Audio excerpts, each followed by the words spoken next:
Welcome back to Sissy Maya. Make sure to subscribe to our channel to never miss an update. Additionally, consider subscribing to my Patreon to get access to these features, and much more.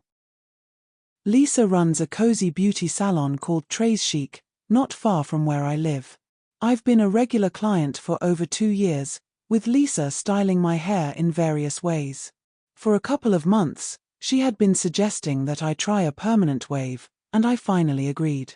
On that particular Tuesday in late spring, I worked in the office early, from 7:30 a.m. to 11:30 a.m., before heading home to finish up my tasks.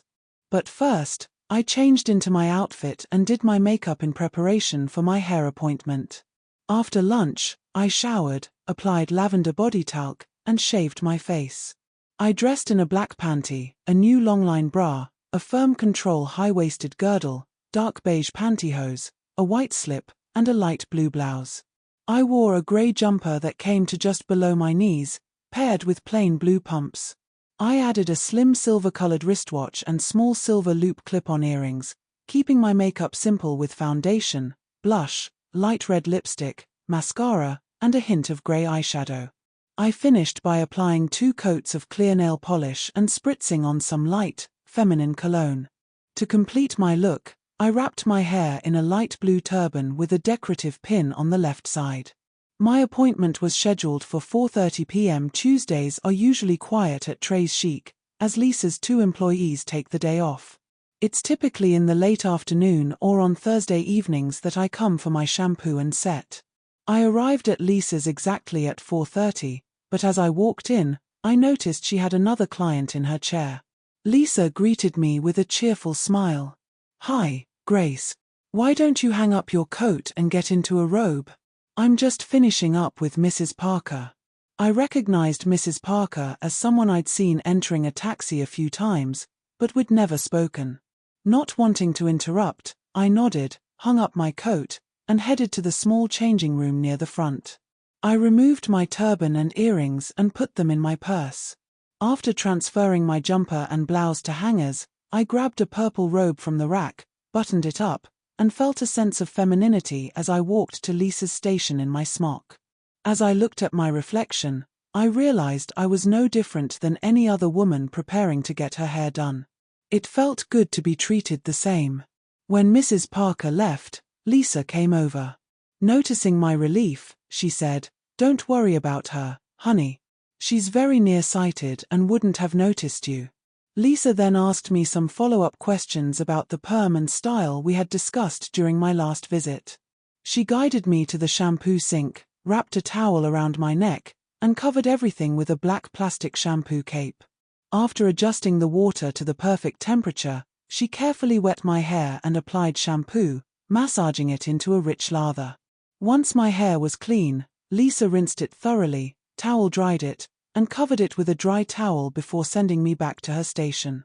Lisa prepared a cart full of perming supplies, arranging white and grey rods neatly on top. She placed other colored rods in a drawer and had a stack of end papers ready. "Okay, honey, let's get that hair wrapped," she said. With a flick of her wrist, she removed the towel from my hair and started combing it. She sectioned my hair with silver clips and began working on the back of my head. With skilled hands, Lisa carefully placed end papers, rolled sections of hair onto rods, and snapped them in place. I could feel the tightness of the rods but couldn't see them yet. She alternated between the white and grey rods as she worked. When she finished the back of my head, she moved to my right side, repeating the process of sectioning, rolling, and securing the rods. Sitting in front of the mirror, I could now see my hair wrapped in rods. Once my right side was completely wrapped, Lisa adjusted the chair so my back was to the mirror and my left side faced her and the cart. As she made the adjustment, she asked, "Are you doing okay, Grace? I know these aren't the most comfortable, but it's the price we pay to look our best. If anything feels too tight, just let me know. They need to be firm for the perm to work, but nothing should feel constricting." I reassured her that I was fine. She began wrapping the left side of my hair, and as she worked, we chatted about the weather, new movies, local politics, and her youngest daughter's recent wedding. Lisa knows me well, and though she knows who I am, she treats me just like any other client, which I really appreciate. When the left side was done, Lisa turned the chair back toward the mirror. I could see the full set of perm rods on both sides of my hair. The pressure from the rods was more noticeable now. Lisa instructed, "Tilt your head up a little, Grace," and started wrapping the top of my hair. She continued alternating the grey and white rods until she reached the front, where she placed smaller sections of hair on tightly spaced grey rods to prevent my hair from falling in my face after the perm. Once the last grey rod was in place, she looked satisfied and said, "All done. Now we're ready for the perm solution." Looking at the clock, I noticed that almost an hour had passed since Lisa began. My head was wrapped in 68 perm rods, and I couldn't help but admire the meticulous work that had gone into it. As Lisa prepared the perm solution, she carefully applied a thin line of cream around my hairline and covered it with a roll of cotton. She loosened the cape, wrapped a towel around my neck, and clipped it in place before rettying the cape. She handed me another towel, saying, "This is in case any solution drips."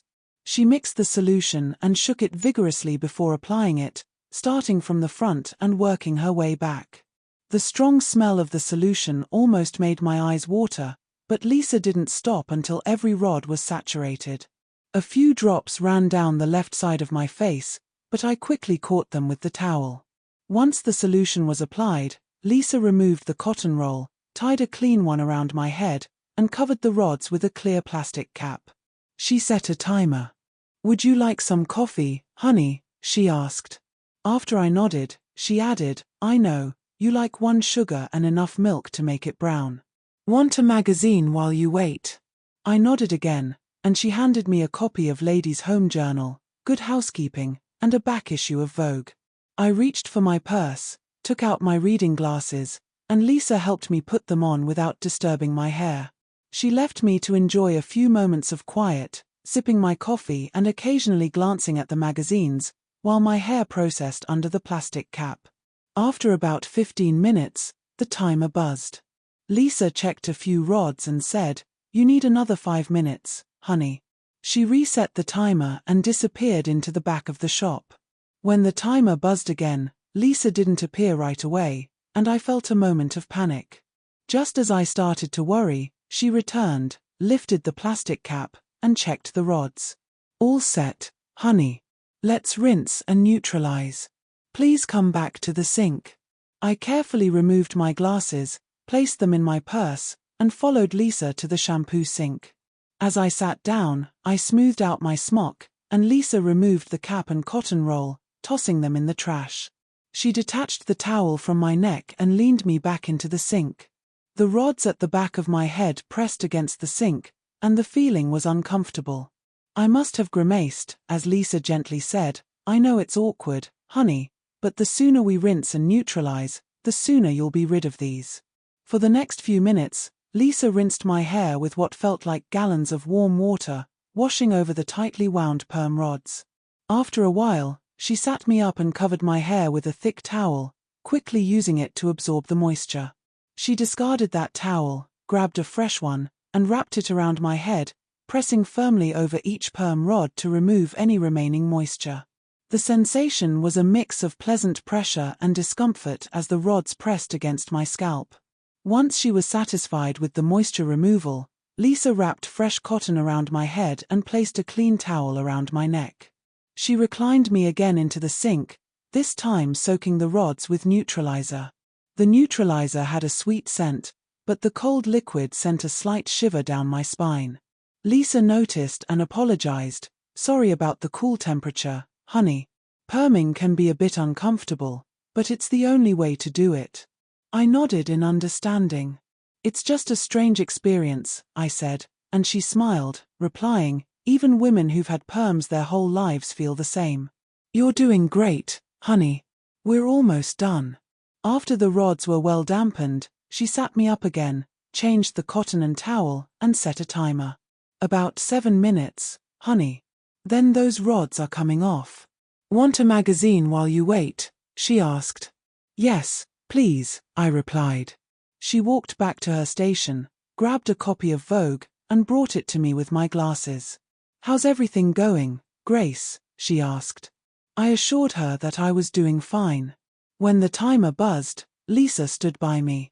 I handed her the magazine and my glasses, which she placed on a ledge behind the sink. She removed the cotton and towel, leaned me back, and began rinsing the rods with water. Then, she quickly removed each perm rod, tossing them in the sink behind me. When the last rod was out, she gently ran her fingers through my hair. "Oh, you look fantastic, honey. You're going to love this perm." She guided me back to the chair, and as I glanced in the mirror, I saw my hair, now a wet mass of large curls. Even without styling, I loved the way it looked. I checked my wristwatch and saw it was almost 6:30. 2 hours had flown by during this wonderful experience. "Grace, I'm going to trim your hair before I set it. I'll just tidy it up a bit. By the way, when do you have to go back to work?" she asked. I replied that I wouldn't be back at the office for a week, and she beamed, "Oh, that's perfect. I'll give you something special and set it in an elegant upswept style. And while you're under the dryer, I'm going to polish your nails. My treat, no charge." Sensing my hesitation about feminine-shaped nails, she quickly added, "Don't worry, honey. I'll shape them as plainly as any man's manicure, but I'll make sure you have nice, shiny polish." Her thoughtfulness made me smile. "Lisa, you're a sweetheart. Thank you so much." "My pleasure, honey. You're one of my best customers. Now, let's get to work." With comb and scissors in hand, Lisa trimmed and shaped my hair in about 10 minutes. She removed the cape and towel that had been used during the perm, then replaced them with a fresh cape. Lisa then wheeled over her cart, filled with rollers, clips, pins, hairnets, and other setting tools. She misted my hair with styling gel and began setting it with green and yellow magnetic rollers, securing them with clips. It took about 20 minutes to set my hair. Afterward, she grabbed a black hairnet, placed it over my rollers, and had me sit for a moment while she moved to the dryers. She checked the airflow of one and returned to me, leading me to a row of dryers. She pointed to the one on the far left. "Sit down, and I'll make sure your head is positioned just right under the dryer hood." Once I was settled, she lowered the visor and adjusted the heat, asking, "If it gets too hot, let me know and I'll turn it down." I nodded, signaling that I understood. "Don't go anywhere now, I'm going to do your nails," she said, walking away with a smile. She positioned a manicure table in front of me and took a low-backed chair, sitting across from me. After removing my old polish, she placed my right hand in warm water to soak. She worked on my nails, cleaning and shaping them before moving on to my left hand. Once both hands were done, she applied a base coat, followed by 3 coats of bright red polish labeled Red Rose, finishing with a top coat. By the time my nails were finished, I'd been under the dryer for 30 minutes. Lisa checked my hair under the visor to see how it was processing. "Your hair's still a little damp, honey. Let's turn the heat up just a bit and keep you under there for another 10 or 15 minutes. Please, keep your hands on the table until your polish is completely dry. We wouldn't want to smudge that nice color." I nodded in agreement. After 10 minutes, Lisa checked my rollers again, decided my hair was still a bit damp, and left the dryer on for another 7 minutes. She turned it off, raised the visor, and guided me back to her chair. I walked carefully, keeping my hands extended in front of me so as not to disturb my still moist nail polish. Once seated, I made sure to cross my legs in a ladle-like manner. Lisa replaced the long black cape with a pretty aqua-colored one that reached only to my waist. She began gently removing the rollers from my hair, the tug of each one firm but not uncomfortable. Taking a comb, she meticulously arranged my hair, giving attention to each individual curl.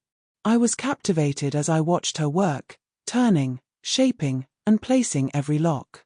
At one point, she turned the chair so that my back faced the mirror, continuing to place each curl with care.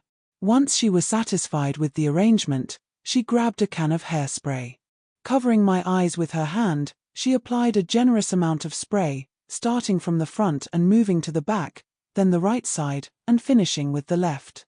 She put the can down, smiling as she assured me I would be very pleased with the result. She turned the chair to face the mirror and held up a large hand mirror behind me so I could see the back of my head. What I saw was stunning. An attractive middle-aged woman looked back at me, her hair freshly permed and beautifully styled. While I may not have been a stunning beauty, my appearance was undeniably feminine. Well, Grace, what do you think? Aren't you glad you went through with it? For a moment, I was speechless, completely in awe. The reflection in both mirrors showed a woman with wavy hair styled in a gorgeous updo. I had often admired such styles on others, and now, for the first time, that beautiful hair was my own. Lisa, you're a true artist, I exclaimed in admiration. Just call me the Michelangelo of hair, she giggled, clearly pleased with herself and happy that I loved the results. She handed me my reading glasses, which she had retrieved from the shelf over the shampoo sink. Okay, honey, you can go change now. I'll meet you up front. I stood up, noticing my bright, shiny red fingernails as I grabbed my purse. I walked to the changing room, slipping off my robe and placing it in the hamper. I buttoned my blouse, pulled on my jumper, and checked my watch. It was 8:10. I had been at the salon for nearly 4 hours. Aside from a slight pinch from sitting so long in my girdle, the time had flown by. The experience left me feeling delighted and wonderfully ladylike. I reached into my purse, took out my earrings, and fastened them back in place. I looked in the small mirror on the wall, applied a fresh coat of lipstick, and touched up my foundation and blush. When I walked to the front desk to pay, I couldn't help but admire the very feminine image reflected in the salon mirrors. As I reached into my purse to pay, Lisa smiled and said, "You look great, Grace. Enjoy your time off from work." She leaned over the counter and gave me a sisterly kiss on the cheek. I returned the gesture, placing my powdered cheek against hers and giving her a little hug. "Lisa, you're such a dear. Thank you so much for everything tonight, especially doing my nails. That was so thoughtful. I love the perm, I didn't know I could look this good."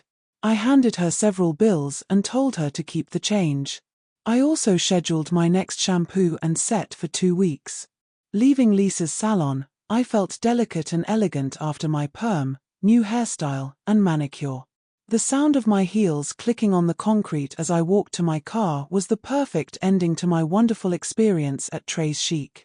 I felt more chic than I ever had before.